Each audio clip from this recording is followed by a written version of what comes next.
Buen día, yo les voy a dar un poco de la introducción acerca de nuestro proyecto. En general, nuestro proyecto es un detector de entorno social para personas que poseen ciertas limitaciones visuales, en el cual hacemos la implementación y el uso de las tecnologías JavaScript, Node.js, MySQL, ORM, Sequelize, ORM, Speech to Text de Google, TensorFlow y Face API, y cómo es que lo implementamos en un solo proyecto. JavaScript es una de las herramientas utilizadas en nuestro proyecto y es uno de los más potentes e importantes lenguajes de programación en la actualidad, debido a tres enfoques claros: es útil, práctico y está disponible en cualquier navegador web.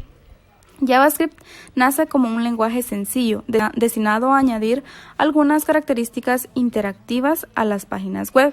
Sin embargo, hoy en día ha crecido de manera acelerada y es el lenguaje de programación que se utiliza en casi todos los sitios web en el mundo. Y está disponible principalmente en el lado frontend, agregando mayor interactividad a la web. También puede hacer uso de las librerías y frameworks escritas sobre JavaScript y que ayudan a crear una mejor experiencia de usuario en nuestro sitio web. Las características de JavaScript que hacen que este sea el lenguaje más popular en la actualidad son que es liviano, es multiplataforma, ya que se puede utilizar en Windows, Linux o Mac o en cualquier navegador web.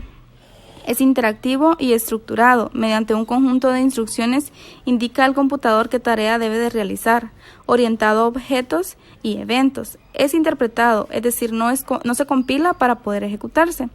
Esas son las características que hacen que JavaScript sea un lenguaje que permita desarrollar aplicaciones gigantes y potentes e incluso sea capaz de ejecutarse en el servidor como un servidor web muy rápido gracias a Node.js. Y Node.js es un entorno de tiempo de ejecución multiplataforma de código abierto basado en el lenguaje de programación JavaScript y está diseñado para crear aplicaciones altamente escalables y funciona con un modelo de evaluación de un hilo de ejecución, usando entradas y salidas asíncronas, las cuales pueden ejecutarse concurrentemente en un entorno de hasta cientos de miles sin incurrir en costos asociados al cambio de contexto.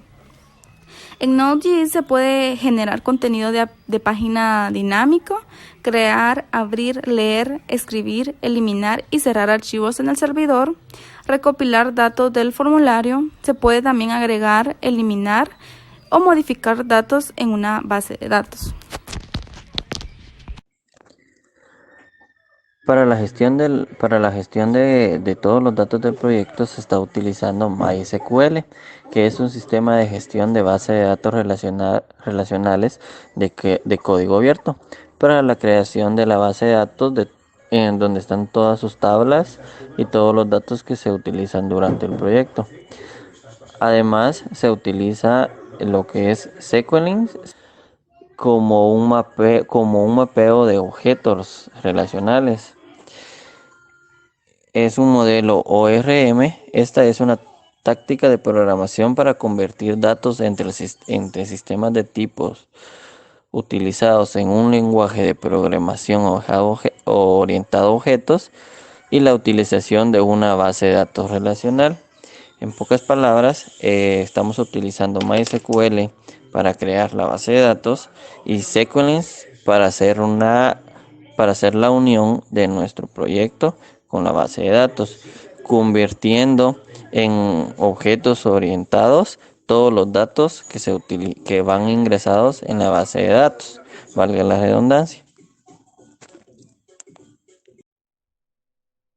Yo voy a hablar sobre lo que trata del API de speech, de text to speech de Google. Esta API es un traductor de texto a voz natural, en el cual tiene almacenados más de 180 voces para traducirlo en más de 30 idiomas aproximadamente. Eh,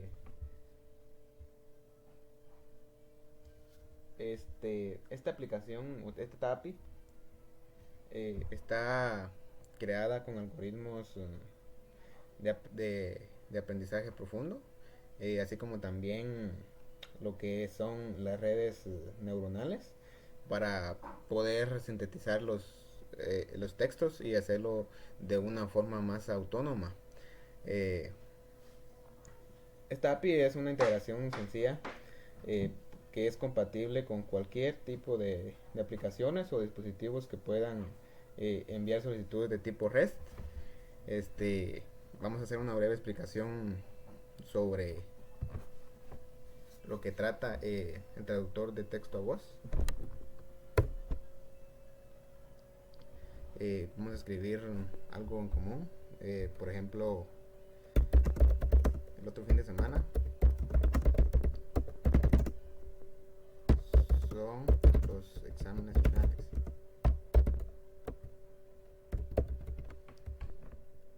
El otro fin de semana son los exámenes finales. Y eso sería sobre la API de Google.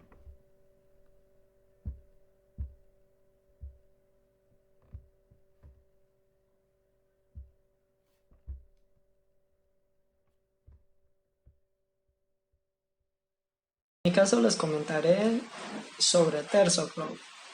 TensorFlow es una librería de código libre para Machine Learning a través de un rango de tareas. Esta fue desarrollada por Google para satisfacer sus necesidades a partir de redes neuronales artificiales. TensorFlow está basado en redes neuronales de aprendizaje profundo. Es un sistema de segunda generación liberado el 9 de noviembre del 2015. La primera generación se llama TensorFlow.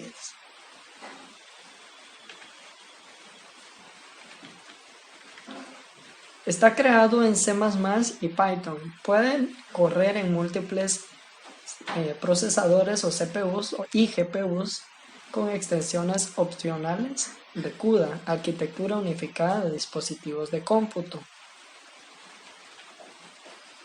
Es multiplataforma, puede correr o ejecutarse en máquinas con sistemas operativos Windows, Mac, Linux de 64 bits, Android o iOS. Para los dispositivos móviles, proporciona una API en Python así como en C++, Java y Go menos documentadas.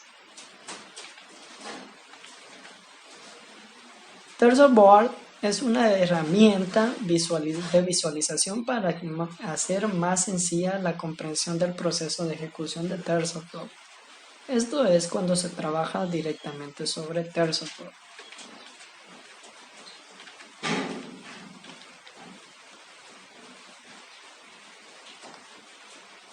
Y hasta el momento eso es lo que deberían de conocer de TensorFlow. Vamos a ir a lo que es la aplicación de TensorFlow en una API de reconocimiento facial llamada Face API por Vincent Mudler. La detección de rostros en Face API hasta ahora solo se ha implementado un SSD MobileNet versión 1 basado en CNN.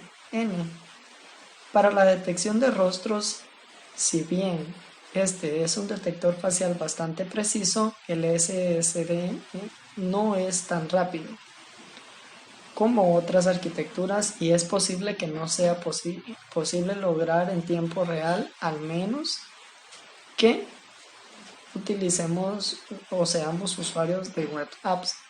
Tiene una GPU, unidad gráfica de procesamiento decente integrada en sus máquinas.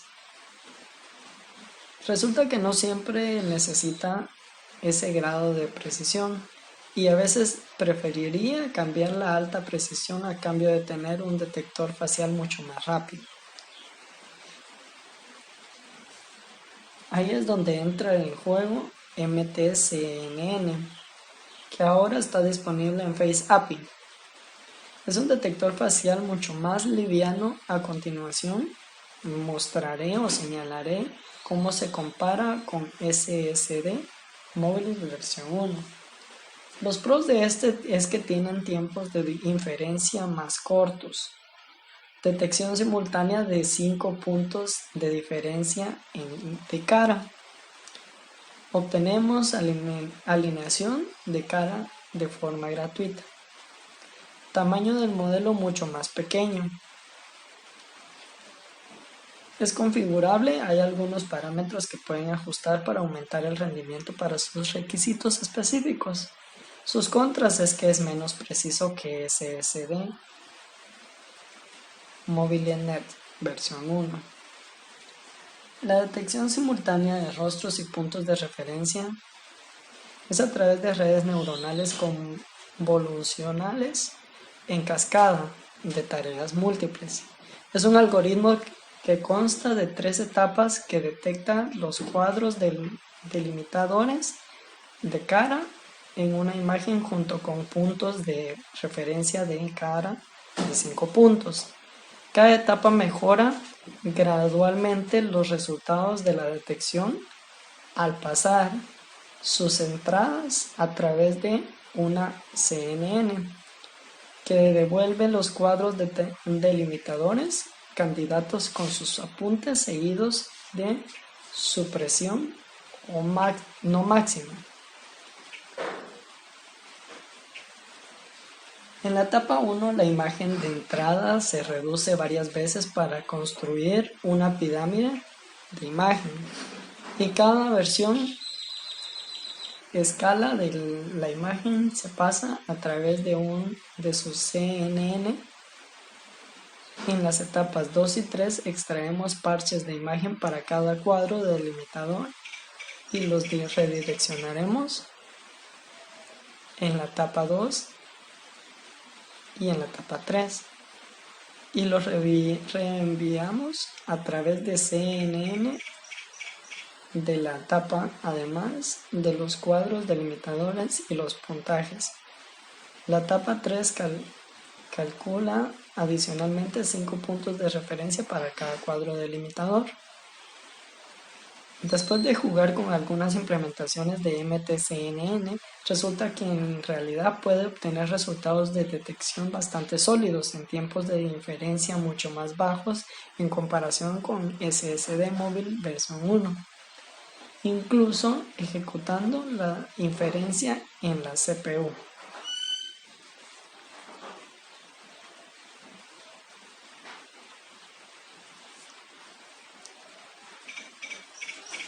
La detección de rostros, como dije, podemos configurar algunos parámetros de detección. Aquí los parámetros predeterminados son los siguientes: el máximo de números escalables, la escala del factor, el umbral de puntuación y el mínimo del tamaño de la imagen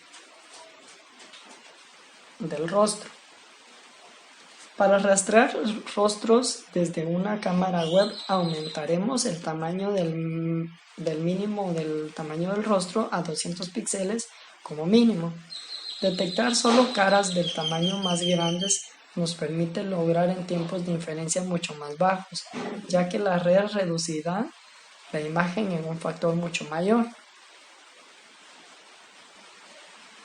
Calcular los descriptores faciales. Dada la documentación de FaceAPI, encontramos que extraemos en tensors de cara alineando que podemos pasar a través de la red de reconocimiento facial. ¿Qué quiere decir esto?